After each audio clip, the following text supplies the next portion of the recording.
Et pour discuter des activités présidentielles aujourd'hui, ainsi que la situation dans la région, surtout au Yémen, nous avons le plaisir d'accueillir au bout du fil Dr Cherif Amir. Vous êtes chercheur en géopolitique. Bonsoir. Bonsoir. Alors, je commence par le sujet du Yémen. Et avant de parler de cette rencontre du président Sisi avec le ministre yéménite de la Défense, j'aimerais bien mettre l'accent sur la situation actuelle dans ce pays, au Yémen. Il y a des mouvements qu'on peut qualifier un peu optimistes, parce qu'on a vu actuellement un rapprochement entre l'Arabie Saoudite et le groupe Houthi sur la question de le cessez-le-feu et voilà la restauration des contacts avec le gouvernement yéménite. On a vu, il y a aussi le sultanat d'Oman, qui est présent dans cette négociation. Donc il y a un mouvement politique pour la première fois, qu'on n'a pas vu pour des décennies maintenant. Enfin, il y aura des contacts, il y aura des pourparlers, parce que la situation dans la mer Rouge, elle est toujours tendue. Et je crois que c'est là où le rôle de l'Égypte est important, parce que on sait tous que l'Égypte est présente dans le sud de la mer Rouge, du côté du Yémen, et on a à plusieurs reprises fait comprendre aux Iraniens de ne pas approcher cette région, cette zone maritime. Donc, les contacts avec l'Égypte sont importants pour cette raison le contrôle de sécurité au sud de la mer Rouge. Parfait. Alors, on va continuer notre discussion, docteur Cherif, après l'appel à la prière. Alors, restez avec nous et on va continuer juste après.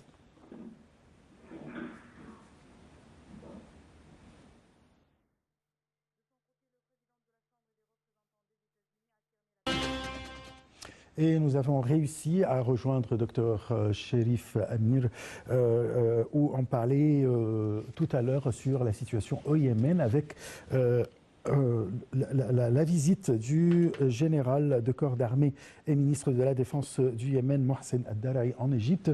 Dr Cherif, quelle est l'importance de cette visite en ce moment, avec tout ce qui se passe dans la région?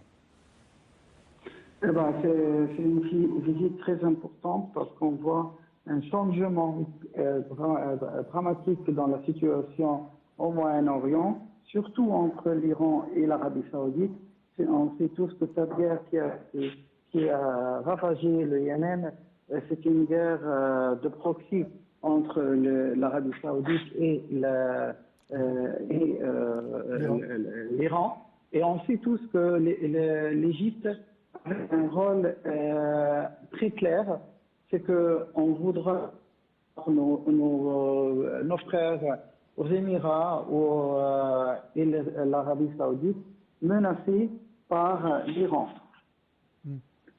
Là, comme vous venez de dire que voilà, c'est presque une guerre entre l'Arabie Saoudite et l'Iran.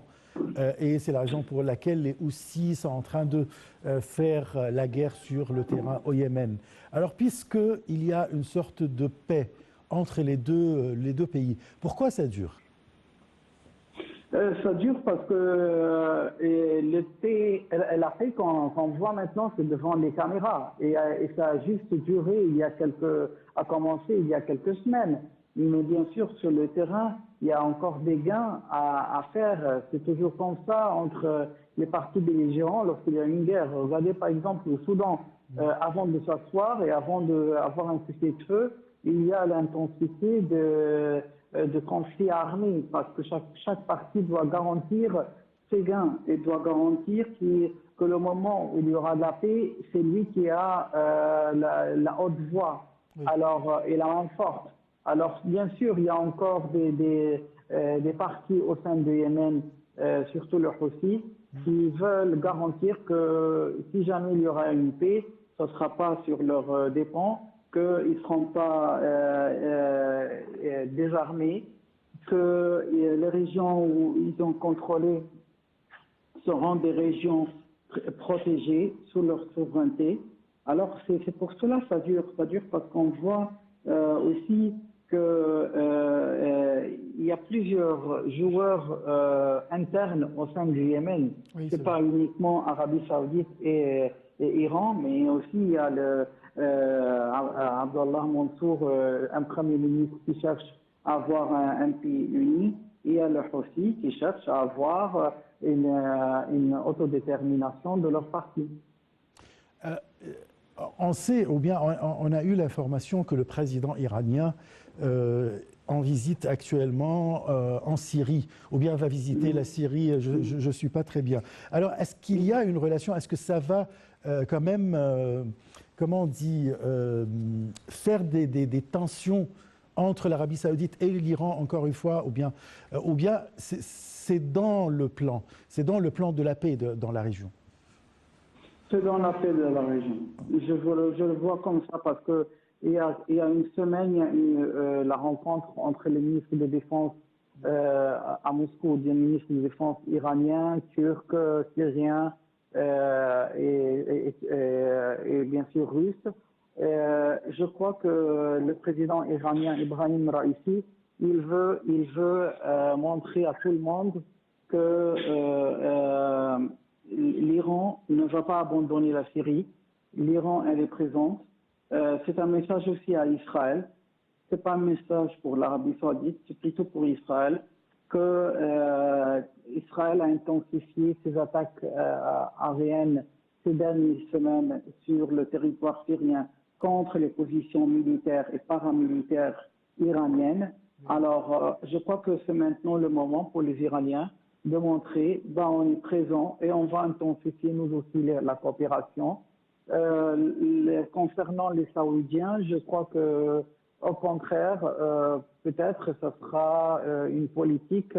On sait maintenant que la Syrie va rejoindre la Ligue arabe et peut-être il y aura une autre présence dans la Ligue arabe, le sommet en Arabie Saoudite bientôt. Alors peut-être c'est aussi une façon de montrer qu'il y a maintenant un courant calme dans la région. N'oublions pas un point très important, que malgré l'alliance entre Damas et Téhéran, c'est la première visite d'un président iranien depuis 13 ans, c'est-à-dire depuis le déclenchement des hostilités sur le territoire syrien. Donc c'est un changement de la part de l'Iran elle-même, qu'il y a une ambiance de sécurité, qu'ils peuvent être présents. Parfait. Je passe à notre deuxième sujet, c'est concernant le président Sisi qui s'est également entretenu aujourd'hui avec une délégation de haut niveau du Congrès américain dirigée par Kevin McCarthy, président de la Chambre des représentants. Au cours de cette réunion, le président a souligné que l'Égypte accorde une importance majeure à la coordination et la concertation avec les dirigeants du Congrès américain. Alors, comment voyez-vous cette rencontre ou bien cette visite de la part d'une délégation du Congrès américain? Bien sûr, cette visite entre dans la coopération bilatérale entre les deux pays. On voit souvent que des comités du Congrès américain effectuent de telles visites. Il est important de souligner aussi un point essentiel que l'administration américaine de Biden a beaucoup perdu au Moyen-Orient. Elle a beaucoup perdu des alliés comme l'Arabie Saoudite, aussi la Turquie, l'Égypte. Alors maintenant, le représentant du Sénat américain, qui a aussi des républicains, ils ne veulent pas voir tout perdu. Ils veulent venir ici montrer une autre vision peut-être des républicains, pas de celle du administration démocrate de Joe Biden. Montrer aussi que les Américains, ils ont un intérêt à travailler avec tout le monde, que le président égyptien est un partenaire très important pour de changer les données sur le terrain, parce qu'on voit maintenant que beaucoup de pays commencent à parler de le mouvement anti-dollar inclut l'Égypte. On l'a dit et on est en train de travailler ardemment pour joindre les BRICS, pour travailler avec nos amis russes et chinois. Donc, je crois que c'est un moment très critique pour la politique étrangère américaine. Et c'est pour cela qu'ils sont présents pour essayer de trouver un terrain commun et comprendre la vision des pays comme l'Égypte qui cherche un monde multipolaire. Est-ce que ça a une relation quand même avec ce qui se passe au Soudan? Bien évidemment, ce qui se passe au Soudan, l'Égypte a été impliquée dès les premiers jours. Oui. Et je crois que l'Égypte a soigneusement choisi ses mots pour ne pas montrer sa déviance vers une partie contre l'autre. Les Américains, bien sûr, alors ça c'est aussi, à mon avis, il y a une guerre de proxy aussi entre Al-Burhan et entre Hamidati. Alors les Américains, eux, ils choisissent un camp contre l'autre, mais ils n'ont pas précisé c'est qui pour l'instant, mais ils veulent voir juste une éruption de violence. Peut-être, c'est une section, je ne parle pas de tous les Américains, mais je parle de certains courants qui veulent voir des tensions au sein du Moyen-Orient entre l'Arabie Saoudite et l'Iran, entre les partis belligérants au Soudan, entre Israéliens et Palestiniens. Il y a un intérêt de voir ce combustible en train de brûler. Alors je crois que les Américains, ils veulent comprendre aussi pourquoi l'Égypte n'a pas réagi militairement, parce que beaucoup des analystes militaires, ils ont cru dès le premier moment que l'Égypte va réagir violemment.